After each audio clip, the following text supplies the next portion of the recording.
Halloween is fast approaching, so I've written down 31 questions, one for each day of October, and I'm going to go through and answer them. I was hoping Vinny would help me and pick the questions, but he is not interested, and they're all about horror movies, horror and genre. I think a few are about Halloween, stuff like that. So here we go. So the first question is...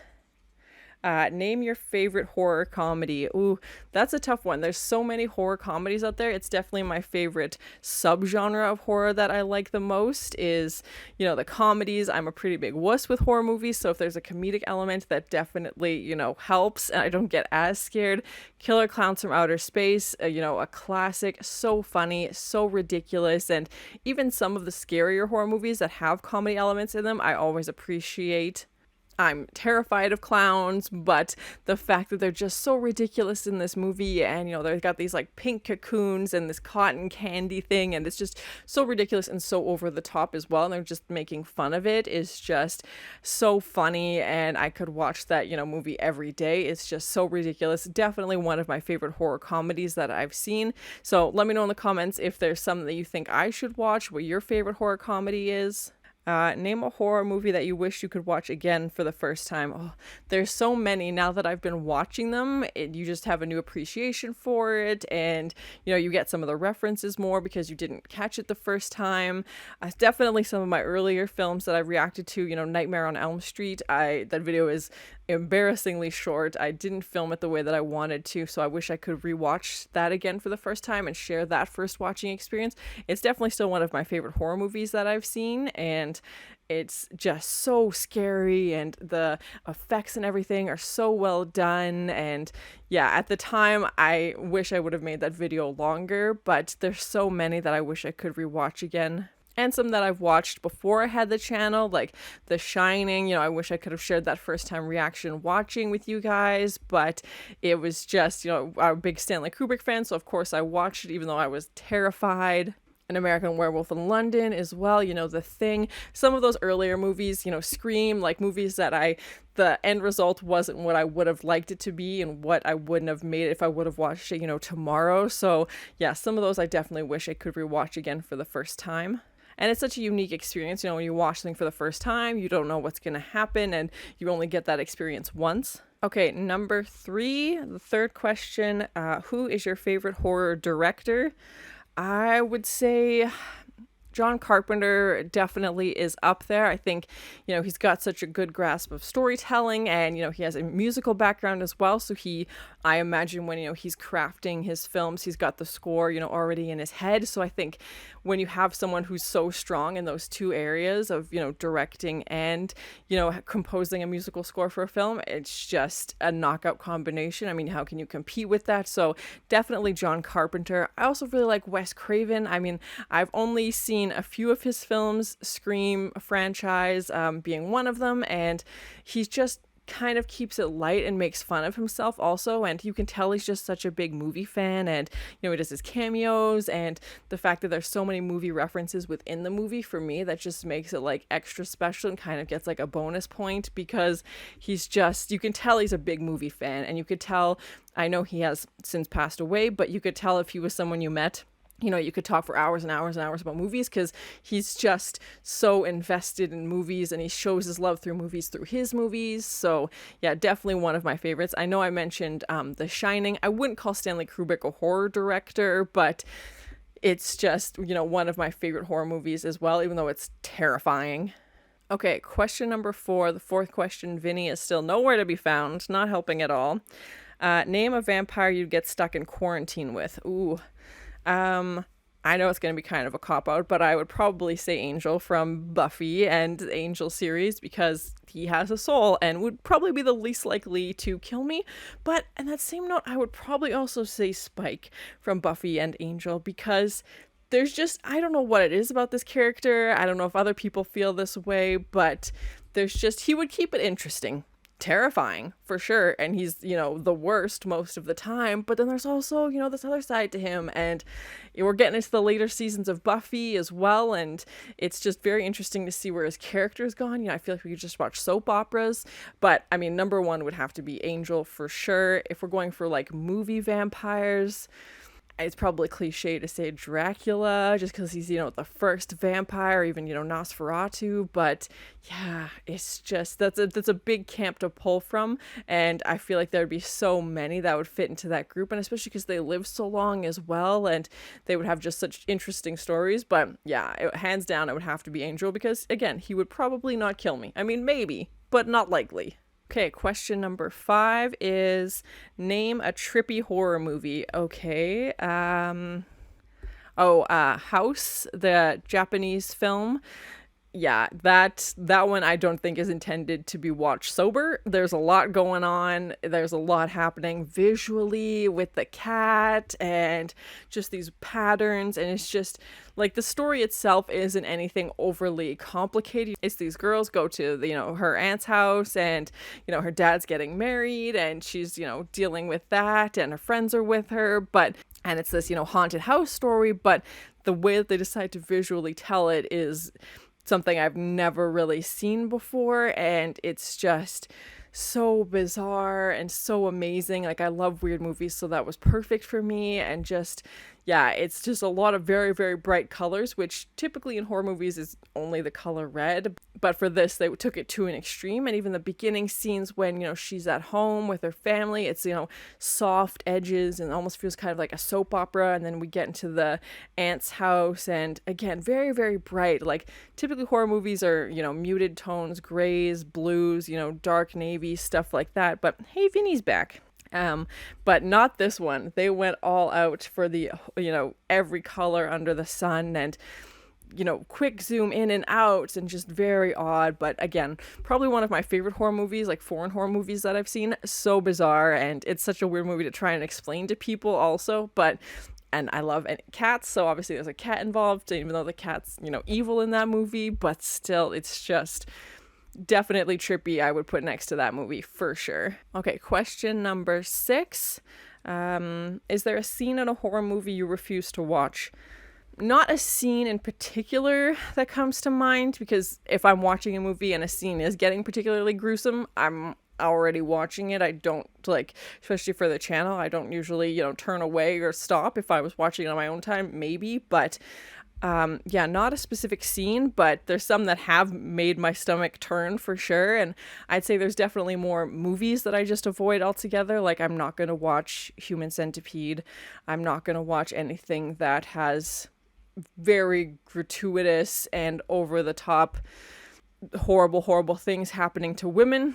Just leave it at that. But I'm not going to go down that road. And yeah, like, don't send me Cannibal Holocaust. I'm not gonna watch that. Like, I have nothing to comment on that, and my reaction for an hour and a half or however long it is just gonna be me making, a disgusted face, and you don't need that in your life. I don't need to put that out into the world, so I just avoid those. And I think, some of the movies that I have watched, there's definitely been some scenes where I was like, oh, okay, this is starting to go a direction I'm not really into, and I probably would have turned off if I was on my own. But still, it's just, the whole experience of the movie, once you start, you've kind of signed up for it. But I really appreciate all the suggestions, and I feel like anybody who, follows the channel knows what type of films I go for, and what movies I like and what movies I don't like at this point. So yeah, I just kind of stay away from anything that has a reputation of being a certain way, or again, in the title, like Cannibal Holocaust, that, I'm not going to be surprised when I turn that on. Like, I feel like it's very self-explanatory of what that's going to be out, and I'm not going to put myself through that. So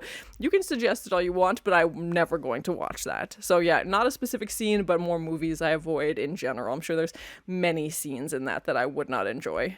Okay, number 7, question 7. Name a Halloween horror you watch all year.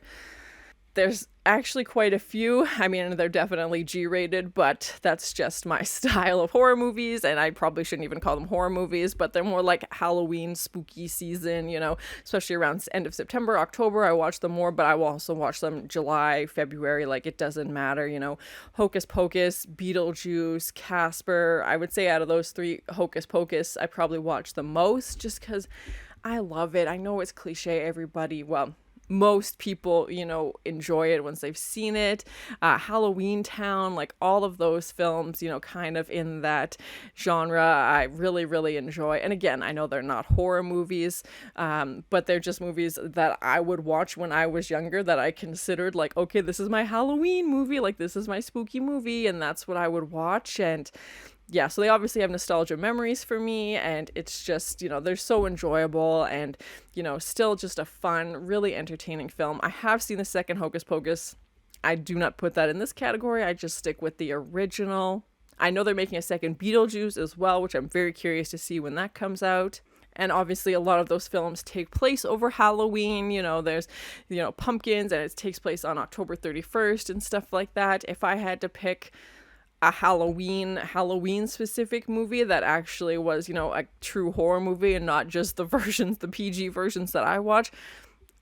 Again, it's probably cliche, but the original Halloween I would rewatch. It obviously takes place on Halloween night, great soundtrack, super spooky, and even with it being a slasher film, which is not typically my favorite, it's so well done with the steady cam and visually how they tell that story. So I think if that was the one we have to pick a horror, that's what I would go with. Okay, number 8, question 8. Name a movie that got you into horror.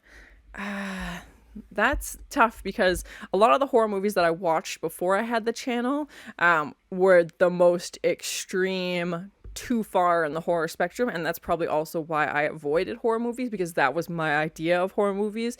Like I watched Hereditary before I had the channel, I watched Midsommar before I had the channel, I've seen The Devil's Rejects, I've seen House of a Thousand Corpses before I had so to me it wasn't a mild horror movie. To me those are very, very intense, psychological, gruesome horror movies, so that's kind of where my realm was. So that's also why I avoided it, because it was a lot to watch. And I would definitely say now that I've been watching more on the horror genre spectrum, I've gotten more into horror and I appreciate it. And it's funny, there'll definitely be times on like a weekend where I'm trying to pick a movie to watch. I'm like, oh, it's a horror movie I find myself being drawn to. I'm like, okay, I'll save it for the channel, I won't watch it. But it never would have even gone into that category before. So I'm definitely appreciating it more. The subgenres I'm exploring more, still definitely tons and tons that I haven't seen that I'm excited to watch. And even the parts that do scare me now, I'm still kind of enjoying. So yeah, it's definitely been an exploration into horror. And, going back to some of my earlier reactions for the channel, The Thing, great movie. Like, I think stuff like that I really enjoy. Was I grossed out the whole time? Yes. But things like that tell a great story, have this suspense element, are mystery, and kind of let your mind fill in some pieces. And again, definitely some scenes I'm not in a hurry to rewatch, but those kind of storytelling techniques where I hadn't really seen before. And An American Werewolf in London, Nightmare on Elm Street, like some of those earlier films, I was kind of like, okay, this is something I can get into, this is something I can enjoy. And yeah, again, it wasn't overnight, but I'm definitely really enjoying the horror genre more. And if I had to pick one, I would probably say The Thing is the one that really got me into horror, because it's a movie you can feel, if that makes sense. And you can just, the cold and the isolation and the suspicion and the mystery, and they just did such a great job. Kurt Russell is amazing in that film. So the dog scene was very hard for me to watch, but yeah, that one convinced me, okay, this is something I can probably, dabble more into. Okay, question number 9. What Disney villain would have the best horror movie? Ooh, that's a crossover we need for sure. The first one that comes to mind, I think, would be Hades from Hercules, which I know was a newer Disney movie, like in the grand scheme of Disney, but he's the king of the underworld. Like, he rules the underworld, like the dead, like all those supernatural elements, and all those things are already there. So I feel like that would be obvious, but there are definitely some Disney villains that are terrifying. Ursula from The Little Mermaid also, like, it's just their attitude and their delivery and just the way they present themselves was, terrifying to watch in Disney form. I can't imagine what that would be like if it was given a higher rating basically and made into more of an adult horror movie. I know that would never happen because of copyright and a million other reasons, but still, like, it's just a very bizarre concept to think of. Hades and Ursula are the two that come to mind, just off the top of my head. I'm sure there are many, many more that fit that category. So yeah, let me know in the comments who you would pick, whose Disney villain you think would be a good horror movie villain as well, and also the guy who separated Dumbo from his mom. Whoever that circus worker was, you would put them on the list for sure, because that's just horrible. It's a lot of death in Disney already, so yeah, they're kind of already dabbling in that dark sphere, and I do know a lot of Disney films are based on books that are much, much darker than the Disney-ified version, so I feel like that source material is already kind of there. They've just, made the PG version. If they stuck true to the actual source material, it would probably be much worse. But it's definitely interesting to think about a Disney character being, in a horror movie, like a true horror movie. Okay, question 10. Number 10. Based off horror movies, what's a place you'd never vacation? Ooh. I mean, there's a few places that I would never go to anyway before I watch horror movies, like, an insane asylum or anything like that. I would probably stay away from just because I'm already scared. But there's definitely been some horror movies that take place, in beautiful, kind of isolated cabins and, just kind of have this beautiful remote view. Like there's, the Christmas horror movie, The Lodge. They've got this beautiful cabin, out in the middle of nowhere. But again, that's when the bad things happen, is because they're isolated.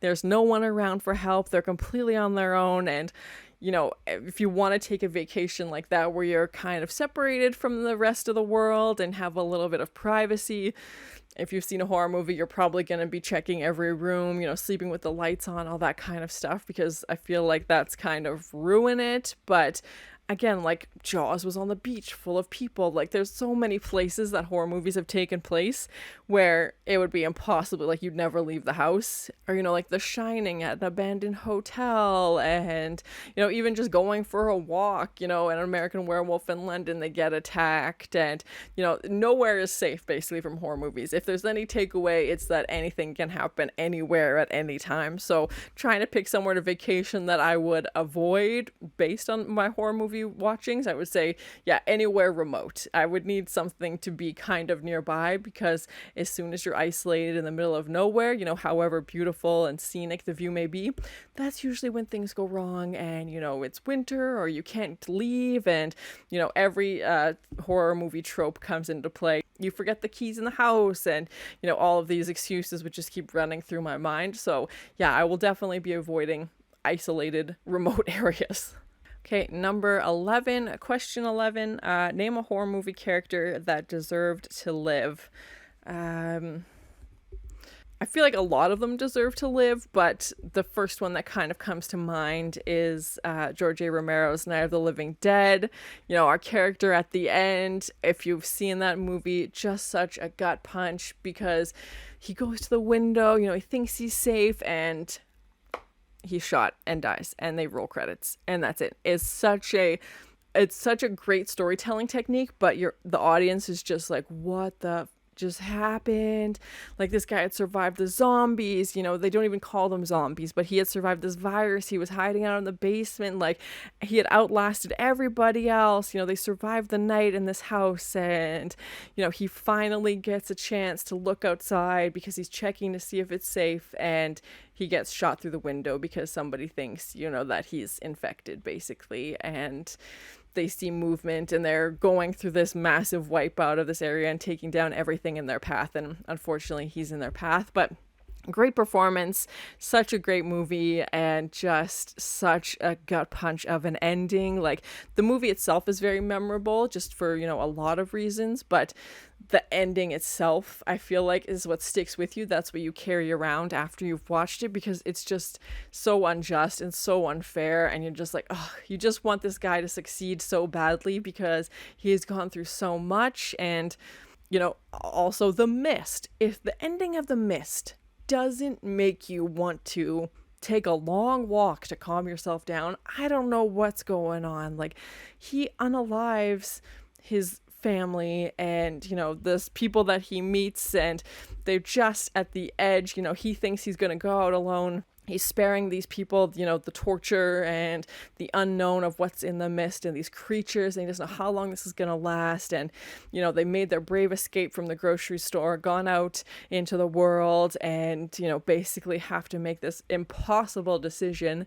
And he decides that he's going to unalive his son and does it. And then, as we all know, walks out into the mist, and I think it's like 5 seconds later, you know, the tanks roll in and the army rolls in, and, you know, the rescue is here, and he has to live with that. You know, so I think his son should have deserved to live. You know, everybody in the car deserved to live, because they made it. They were so close, and you would just relive that scene over and over in your head again for the rest of your life, as, you know, people in trucks are passing you and help is on the way, and you've just come so close to being safe with your family and to making it out of this horrendous event, you know, for the past, I don't even know, 24 hours that they were dealing with this, that came out of nowhere. And he just did that, and now has to explain to other people what happened, because they're going to see and realize that it wasn't a monster that attacked them. So anyway, The Mist is a lot. That movie got me right in the feels. Oh my God, that ending.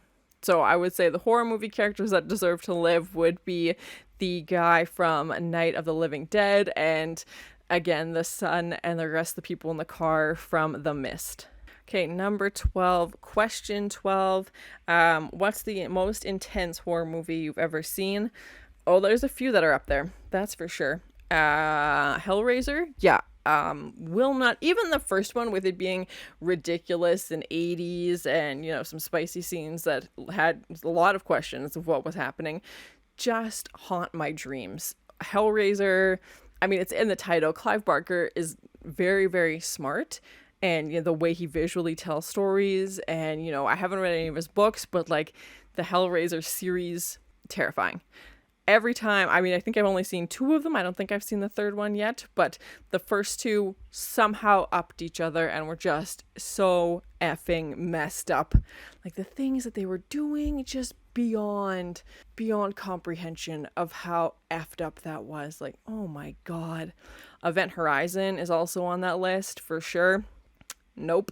Will not be rewatching that anytime soon. Just all kinds of horrible happening there. I already mentioned the few that I won't be watching, but, you know, the ones that I did watch before I had the channel, you know, Midsommar, Hereditary, House of a Thousand Corpses, the DVD menu for House of a Thousand Corpses, because I watched this on DVD because I'm that old, is just the clown Spaulding yelling at the TV.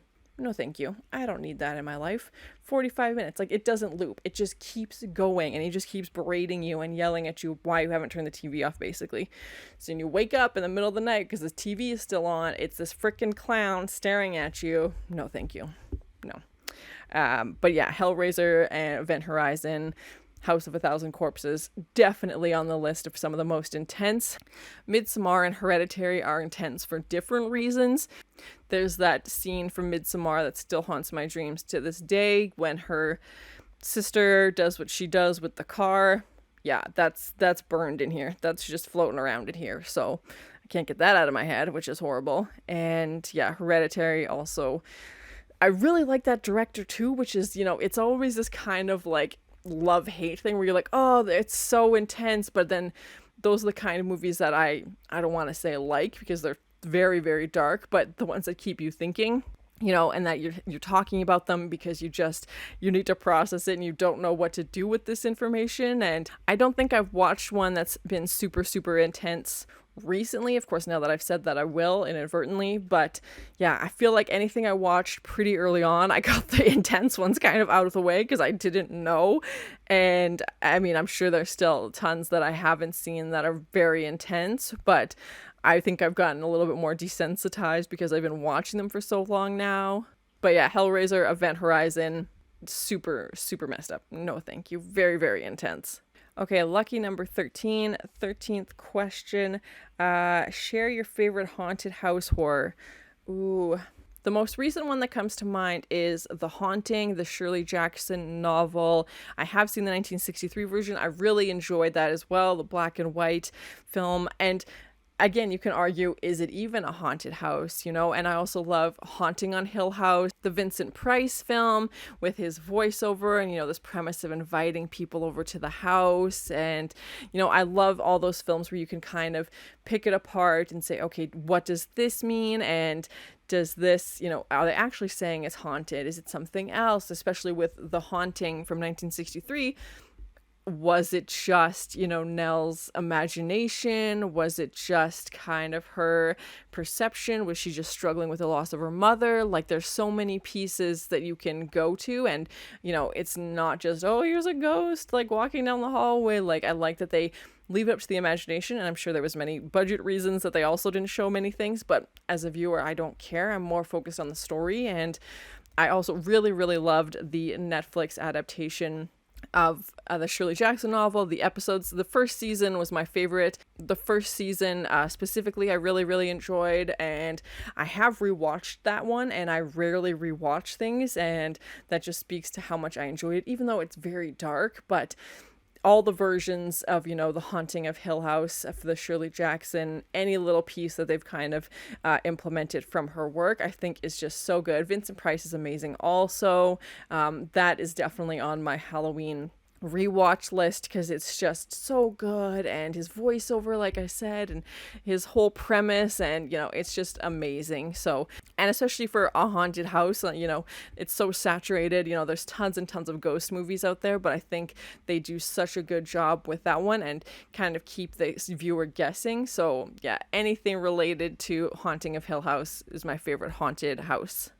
Okay, number 14, question 14. Oh, Vinny's going to do a casual walk by. Anything to say? No, he's taking a nap. Okay. Number 14, name a road trip horror movie. I don't think I've seen a ton of them. The first one that comes to mind is, it will loosely fit into the category of horror movie, but it scared the crap out of me when I was younger, is Joyride with Paul Walker and Lily Sobieski and Steve Zahn, if I'm pronouncing his last name correctly.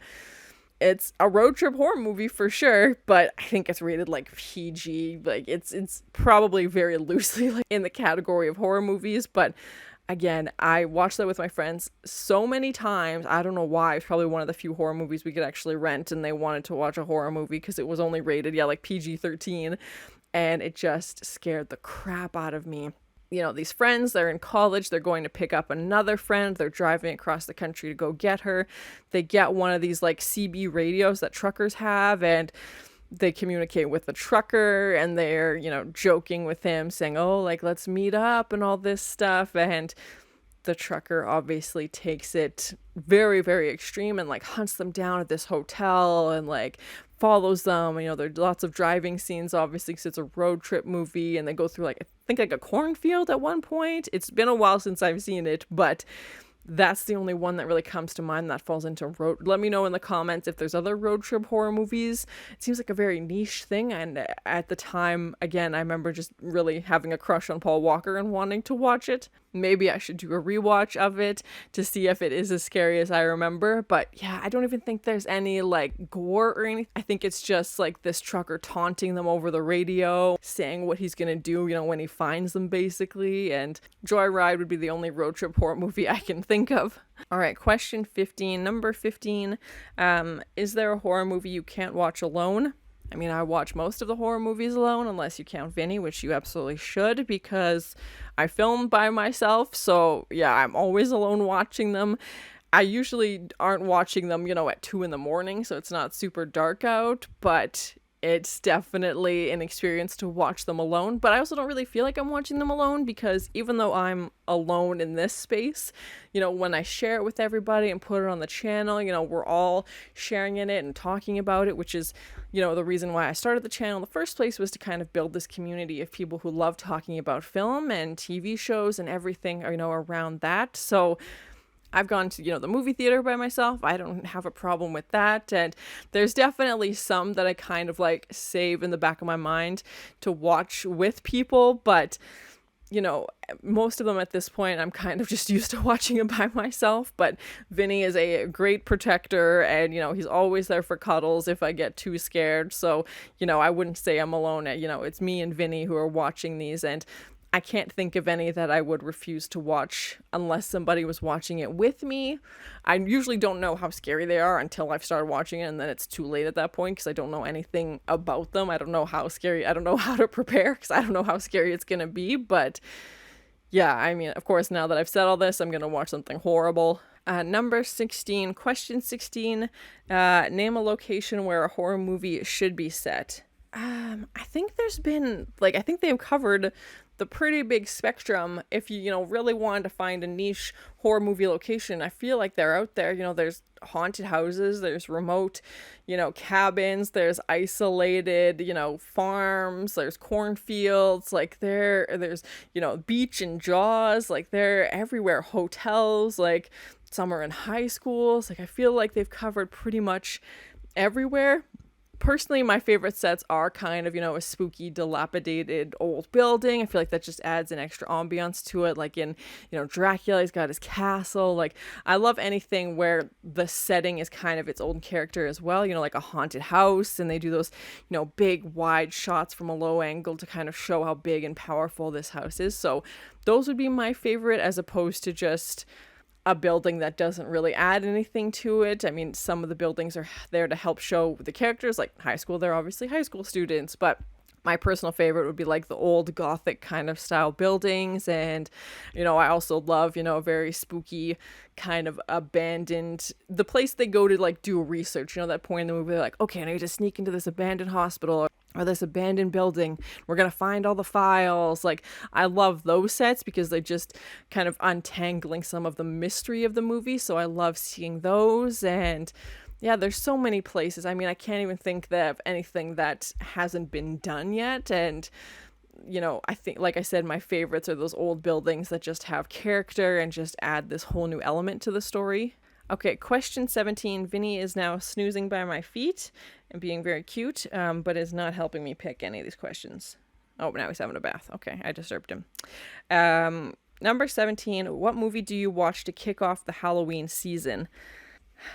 I know I mentioned it before, but it's got to be Hocus Pocus. It's not even like, I can't even say a horror movie, but it's just so many, you know, Halloween, October, fall feelings and vibes that just come out of that movie. And it just has such like big nostalgic, you know, memories for me of watching it when I was younger as a kid. And it's just, it's number one on the list, you know, followed very, very closely by Halloween Town, the Disney Channel movie, because I would watch that on repeat all the time. And again, they both take place on Halloween and then just really get me into like the spirit of Halloween and the mood, and, you know, really getting excited for fall. And I'll definitely watch them again on Halloween night, but those would probably be the ones, you know, I used to kick off, you know, the entire fall season. I'll probably even watch it in September. You know, I'm not going to wait till October, and I watch them all year, but still those would be like the, okay, if it's, you know, October 1st and we're kicking off officially, you know, spooky season, those are going to be, you know, playing on repeat.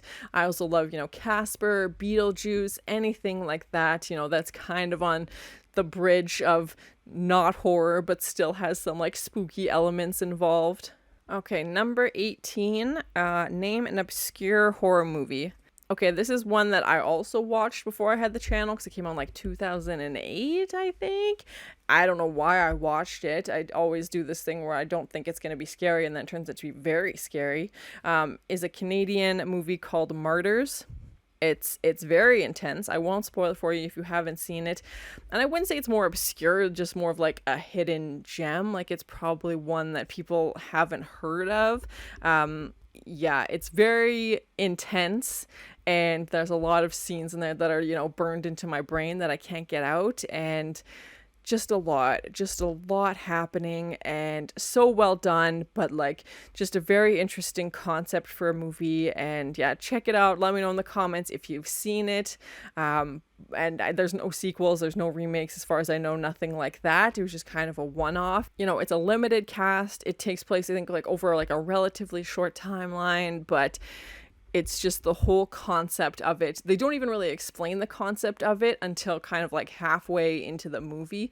So you're kind of just watching, waiting, for answers. But okay, this isn't a spoiler, but they start the movie and basically this girl is like running barefoot, towards camera, and she looks like she's just been held somewhere. And, it's not a spoiler. That's like literally the first shot of the film, but you don't know who she is. Like they've already instantly started this mystery of who is she, where did she come from, what happened. So you're kind of already along for the ride because you want to find out what happened. So Frozen is another Canadian one that's super creepy, about people who get stuck in a chairlift, if you've seen that. And I like kind of those like lesser known one-off movies. They don't necessarily have to be part of like a huge franchise. And I like independent films as well, but Martyrs for sure. I think I've maybe met like 3 people who've seen that movie, and it's just like an instant like, yeah, okay, we don't need to talk about it, like we all lived this experience, no need to go any further. Okay, number 19, question 19. What's the coolest piece of horror merch you own?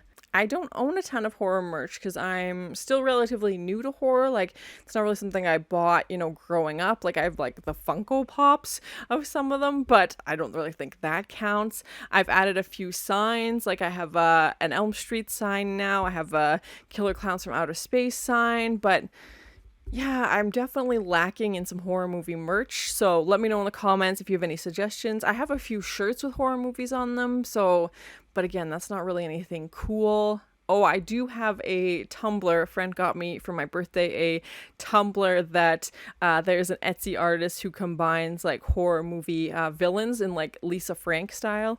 If you're around in the 90s and you know who Lisa Frank is, it's very, very bright colors and lots of hearts and stuff like that. So I have a Tumblr with like Jason and Freddy and like their faces and kind of this like cartoony, like cutesy style with all these hearts and stuff around it. So I think that's pretty cute. I'll have to use it in some videos instead of my regular water glass. But yeah, it's definitely interesting, and their whole shop is like that. I'm blanking on the name of the shop, but if you Google like Lisa Frank horror, I'm sure it would come up.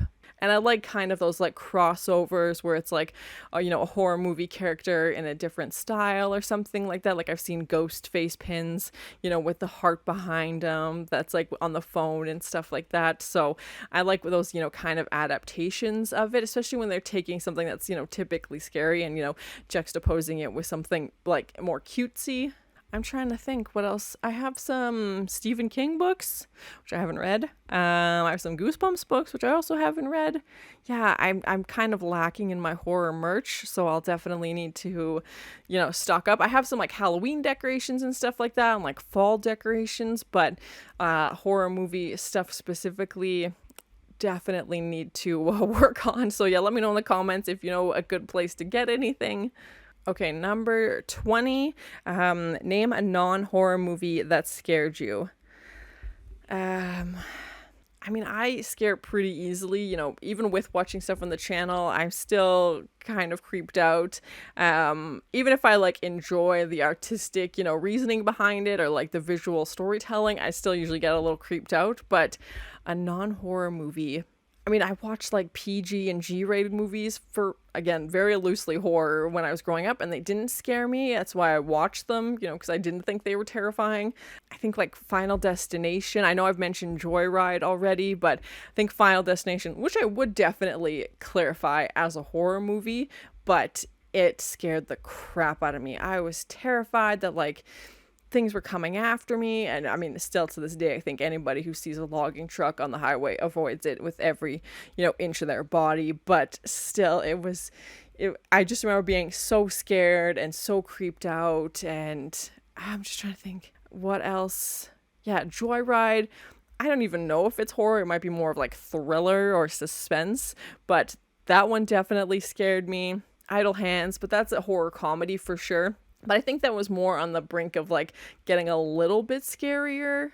I definitely think there are some kids movies that were terrifying that I watched as a kid that I'm curious to see if I rewatch them as an adult that would be terrifying, because usually kids movies aren't supposed to be scary, but I definitely remember being, terrified of a few of them when I was growing up. Rock-a-Doodle, non-horror movie at all, obviously, because it's meant for kids, but terrified me. I was convinced an owl was going to come into my room and steal me away. And yeah, I mean, I was like 8 when I watched it, obviously, but still, it was so creepy, and I just, was terrified of it. So yeah, there's a non-horror movie that scared me because I was a small child and it scared the crap out of me. Okay, 21. Oh, Vinny's alive. He's coming back to life. But he's getting ready. Let me turn on his heated. Okay, there you go, buddy. He has a little heated mat. He likes it. Okay. Back to the questions. Name a terrible horror movie that you love. I mean, obviously, I don't think they're terrible if I love them, but I understand that they are very low rated. I haven't seen it in a long time. Please don't come for me. But I remember, for some reason, really enjoying Cabin Fever. Again, don't come for me. I haven't rewatched it in like 20... Oh god, it can't be that long. In at least 10 years. But I don't know why, but I really enjoyed it. Again, I haven't seen it in a long time. Maybe it sucks. Maybe it deserves to be terrible. But I just remember really liking it. And I know there's a weird part where some guy is just yelling pancakes. Maybe I liked it because I thought it was dumb. That's very possible. But I also really liked Jennifer's Body with Megan Fox in it. And I know that movie gets torn to pieces on the internet as well. But I enjoyed it. It was ridiculous. And, Diablo Cody wrote it. And it's just... yeah, I thought it was super weird, but still funny. And, obviously my name being the character's name as well. And, just this, that shot of her like walking down the hallway with like the lighter on her tongue. And it was just, yeah, I enjoyed it, and I didn't take it overly seriously. Like, I wasn't scared by it, but I, remember enjoying that one and thinking, okay, that was an entertaining hour and a half, whatever it is. And I know on the internet it just gets torn up. So yeah, don't come for me for those. But yeah, I'm pretty like easygoing when I watch movies. If they're terrible, I usually love them more. So, and if they're terrible, I try and find ways to enjoy them and, try and make the most of it. But I understand that there would definitely be, die-hard horror fans out there who can't stand films like that. So yeah, I understand the dedication and the appreciation for the art form and having something like that maybe not meet the standards. But yeah, I'm pretty chill with stuff like that. Like, I watch most movies. If they're good, great. If they're not, also great. I'll enjoy it either way. Okay, number 22. Name a horror movie with a great soundtrack. I feel like John Carpenter's, just an obvious choice because he's so incredibly talented and, really captures the essence of the horror movie and just has that musical, ability, obviously. And some of the movies he directs as well, some he just writes the musical score for, but he just creates such the creepy, atmosphere and just really transforms you as a viewer where, music can make or break a movie. If you take your favorite horror movie and add in, like completely, contradictory music of, completely happy songs in the background instead of this, suspenseful, building tension music, it's a very different experience. So I feel like John Carpenter does a great job of that. I've definitely downloaded some of his albums from iTunes. Halloween, great soundtrack. Anything with that, repetitive, notes obviously is very, very obvious, and you talk to any horror movie fan, that's going to be a sound they recognize right away. The Jaws soundtrack, again, that like dun dun dun dun, and just peak iconic soundtracks from horror movies.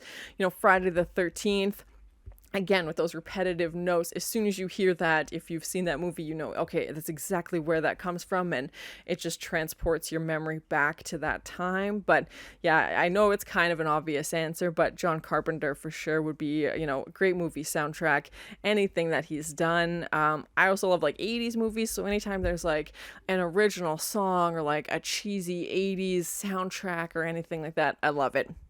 Over the top, ridiculous, sign me up. That's the kind of stuff I want. And original songs. I mean, you've taken so much time. I watched the 80s movie Popcorn recently. They have a whole band that sings the soundtrack and then is in the movie.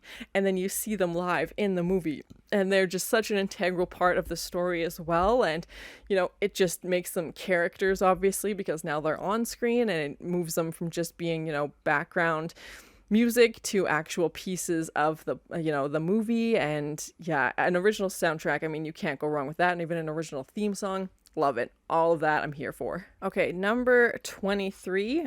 Name your favorite sci-fi horror movie. That's going to be tough. I love sci-fi. It's definitely one of my favorite genres.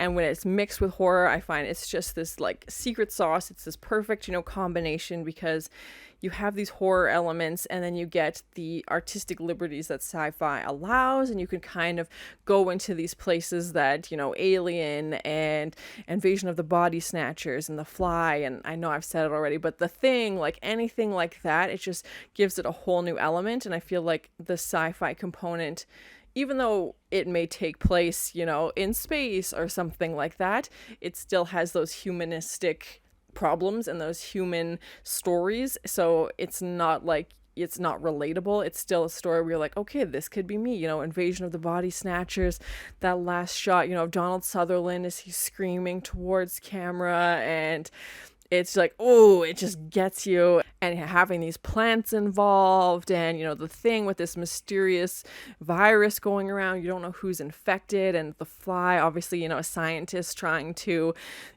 perform these experiments, and they go horribly wrong, and he turns into a fly slowly. I still have to watch the original 50s version, I believe, but the one with Jeff Goldblum and Gene Davis, a classic. Like, those are the horror movies I'm more likely to watch again, because again, I love sci-fi as a genre. I'm very, very fond of, so having those elements combined just is perfect for me. If it was horror comedies, and then sci-fi horror would be my like top two subgenres. So yeah, let me know in the comments if there's any other sci-fi horrors you think I should watch.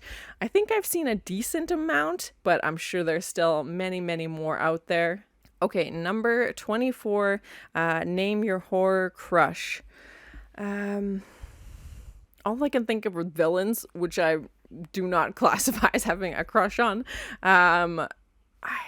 It's not going to be horror, don't come for me, but the first thing that comes to mind is Casper with Devon Sawa and Christina Ricci, and he whispers, can I keep you? Oh, my heart just exploded.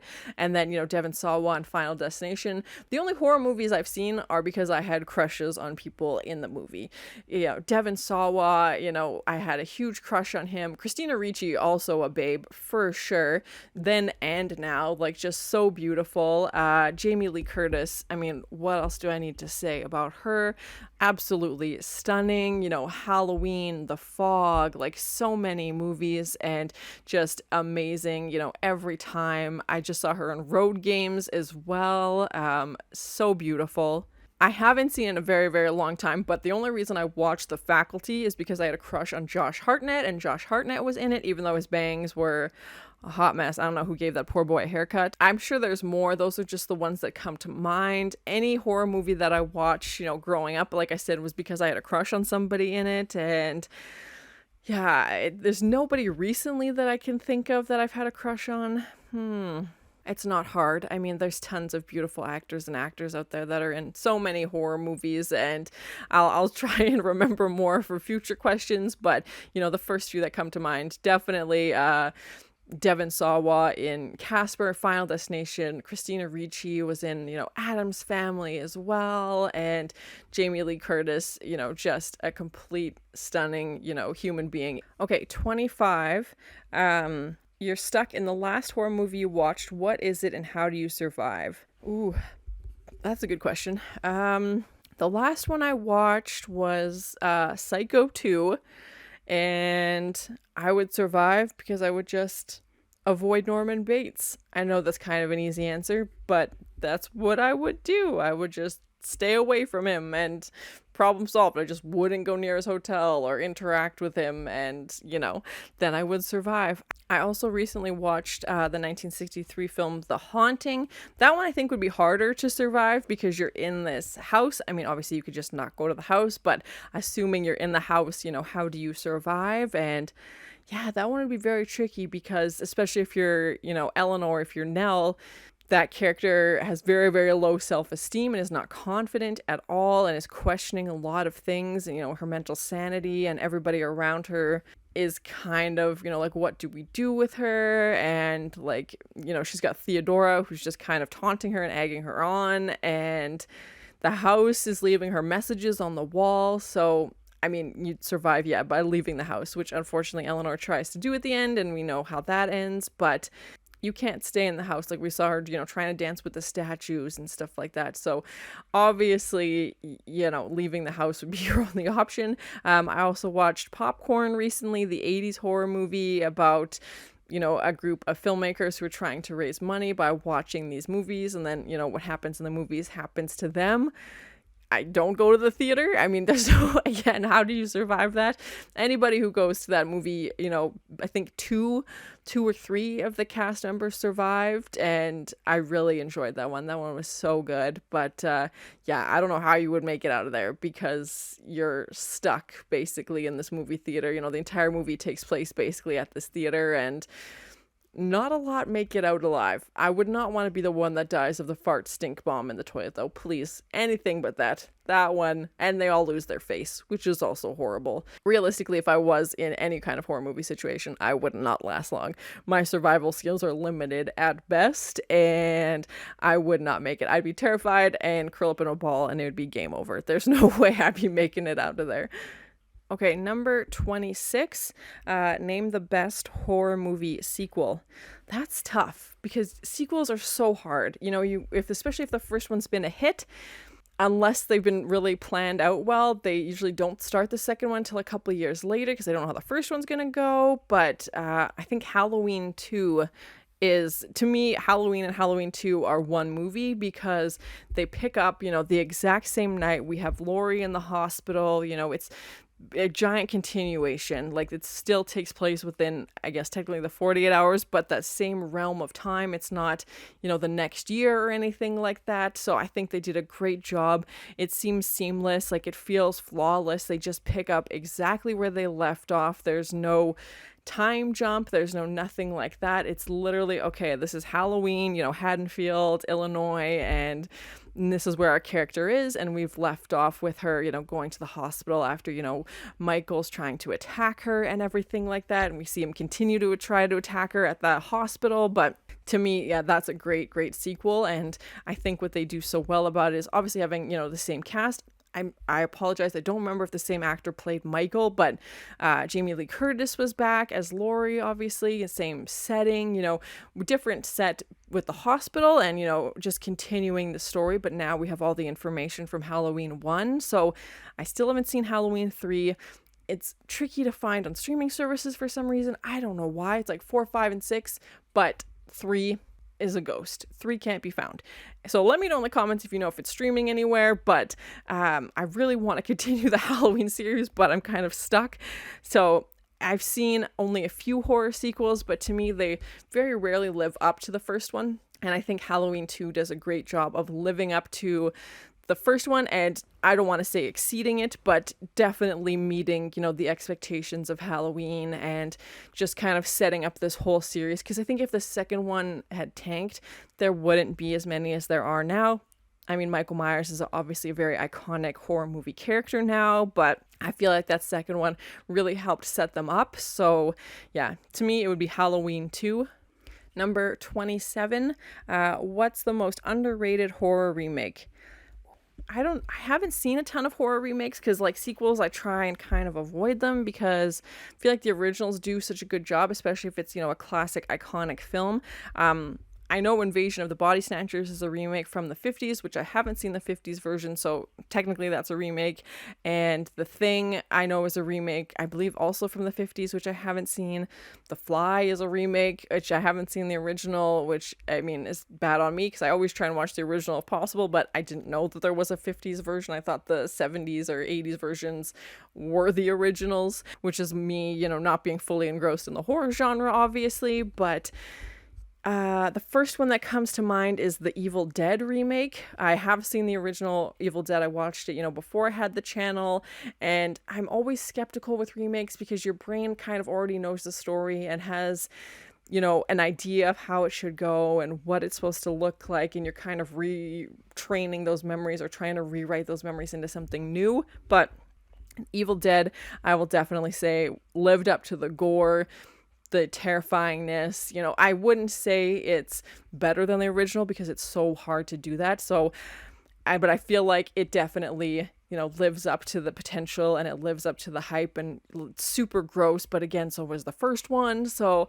I feel like they did a good job of trying to retell that story in a newer way, and definitely had some more special effects and probably a bigger budget. But, to me, that one didn't ruin it, where I think a lot of remakes can kind of ruin that first impression you've had. I definitely still love the original Evil Dead. It's a classic horror movie, terrifying, but that's the first one that comes to mind. And I know there's a new version of It out as well. And I have seen the original It with Tim Curry, the TV series that's based on the Stephen King novel. And I saw the first chapter of It. I know there's a second and maybe a third one out now, but I saw the first one and I didn't hate it. I think it's so hard. Again, you're comparing to Tim Curry and, just his persona and the magnetism he brings to a role. But I think Bill Skarsgård did a great job as well of bringing new life to it and having, the new cast come in. Incredibly talented younger cast in the new version, but it's so hard to compare, and it's so hard not to compare because your brain instantly wants to, put those two together. But those are kind of the first ones that come to mind. Okay, number 28. Name your favorite horror villain that only has one movie. That one's tricky because I feel like a lot of them have series, Freddy, Jason, Michael, Chucky, like all of them have multiple films.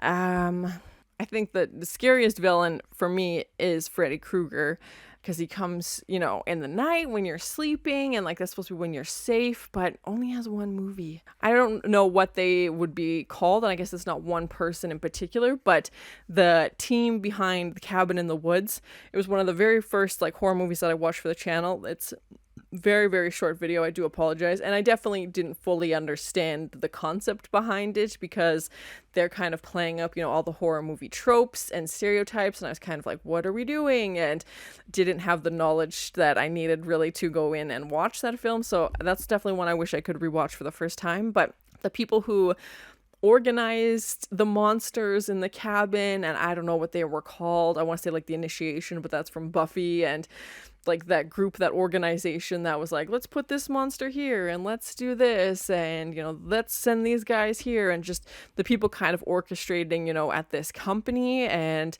I just remember they had their little like observation area where they could see everything, and terrifying. It's so creepy, so messed up, and just complete disregard for human life, obviously, and the amount of monsters at their disposal was just fucking terrifying, like so scary. And again, the fact that this was like just them going into the office, like shooting the crap with Bob in accounting or whatever, like just this was nothing weird for them. This was just a totally average situation, which I think is a whole new level of terrifying. So yeah, whatever those guys are called, that's what comes to mind, because I don't think there's any remakes or sequels or anything. Yeah, let me know in the comments. If there is, then this answer doesn't qualify, but as far as I know, there's just the one, because it's very bizarre. Yeah, I definitely need to rewatch that now that I have a little bit more understanding of horror movies. Okay, we're getting to the end. Number 29, what horror movie have you watched the most?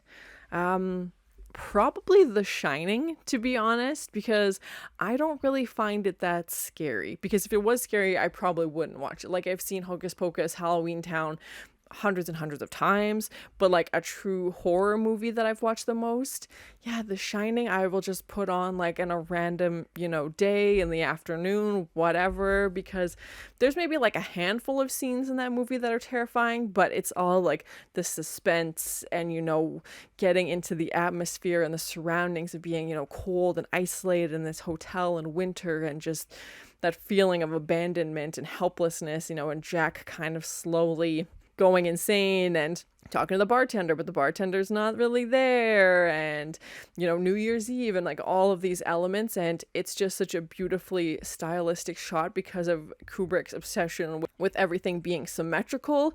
It's very visually appealing, even if what you're seeing is terrifying. And I speed up a little bit through the bathroom scene where he meets that woman. I kind of look away from that stuff, but yeah, I will put that on anytime, and it's just the vibe, and it's just the eerie feeling that comes from that movie that I really enjoy. And like I said, I've also seen The Haunting on Hill House, the Netflix series, at least 3 times, like watched through the entire series for the first season only. The second season I've only seen once, but the first season I've watched, repeatedly, which again, I don't usually do. If I've seen a movie, I kind of don't really rewatch it. It has to have some kind of special, meaning to me. And even if I start to rewatch it, I might leave, halfway through and do something else because I've already seen it. And there's just such an abundance of movies in the world that I haven't seen that I'd rather spend my time watching something new instead of just continuously rewatching older stuff. I will definitely rewatch, TV shows and stuff like that, like little half-an-hour pieces here and there. But for movies, I try and watch, as much content as I can. All right, number 30. Name a horror movie villain who's misunderstood. I don't feel like there's many.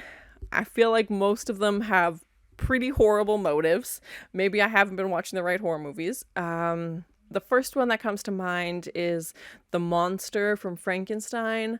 My heart went out for that one. He didn't ask to be made, not the scientist Frankenstein, the monster from Frankenstein, who I don't even think gets a name. He's just called like the monster the whole time, which is also horrible. And it's Dr. Frankenstein, the scientist who wants to bring this thing to life in the first place and doesn't really take the time to put in the effort to get to know this creature that he's created, and, doesn't really spend any time like teaching it, how to function in the world, just kind of creates it and sets it loose. And then when the monster goes out into the world and inadvertently hurts people, it's not because he's trying to hurt people. He just doesn't know any better, and everybody just sees him because of how he looks and treats him differently, which is not fair. And yeah, he's definitely misunderstood, because I feel like his story could have been so different if Dr. Frankenstein just would have maybe spent a little bit more time with him and, tried to teach him some things instead of just being obsessed with his own creation and his own ego and just wanting to prove that he could do it, basically, and then didn't really have any plans, after he got here. And again, the monster didn't ask to be created, he didn't ask to exist, and he's just trying to figure out his way in this world that he lives in now. And, we have that scene with him with the girl, and the whole town turns on him, obviously, in that heartbreaking scene in the windmill with the fire as well. So yeah, I feel like he just didn't know any better and was just trying to do the best that he could, and inadvertently was hurting people. So yeah, I feel like there's not a lot of villains that fit into that category, but Frankenstein's monster definitely comes to mind. Okay, 31, the last question. Name your favorite final girl. It's tough because some of the series, there's different characters, like Friday the 13th. There's a different group almost every time. It's got to be Laurie from Halloween, right? Like, I've only seen the first 2, but from what I've seen of Jamie Lee Curtis, I feel like she's in most of the series. And, I don't know who else. There's no one else really that Michael's going after. Like, it's just the 2 of them kind of fighting against each other for the whole movie. And he always somehow manages to survive, and she somehow always manages to survive. So she's got to be like one of the longest lasting, final girls. And like I said before, I really love Jamie Lee Curtis's performance, and she's been in so many great horror movies, and Halloween and the sequel were both so well done. So yeah, Laurie's definitely up there. And even Sydney from Scream makes it through. I've only seen the first 3, and she makes it through all 3. I believe she's in the 4th one as well. And she definitely had some close calls with Ghostface and survived, some pretty intense situations. And, he follows her from high school to college, and, he's just so completely obsessed with her. And I know it's a different character, Ghostface, in the first one and the second and the third, but still, it's just this continuation of her being taunted by this same character and the same villain coming after her repeatedly. And luckily she's able to survive when other people don't. And same with Laurie, she always manages to escape Michael's grasp. So those 2 are definitely up there, for the top, final girls. I do know there's a whole movie called Final Girls, which I haven't seen, and it was a new concept to me, just the fact that they had this name because they're the only one left, basically, you know, especially in slasher films. A group of them go out, you know, like Friday the 13th, they go out to a cabin.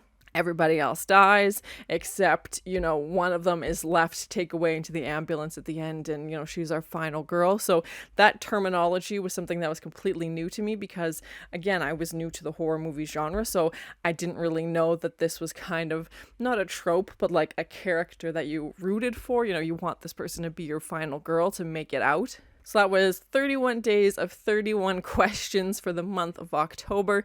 Thank you so much for watching. I hope you enjoyed it. And please let me know in the comments if you want to see more content like this, if you want to have, you know, a live Q&A, anything like that. I know it's been a little while, but I really appreciate all the support and watching, and especially during spooky season. You know, there's so many horror movies out there that I try to watch. And thank you so much for sharing your love of movies with me, and your comments and your subscribes and everything like that always means so much to me, and I really appreciate it. So happy Halloween, and thank you so much for watching.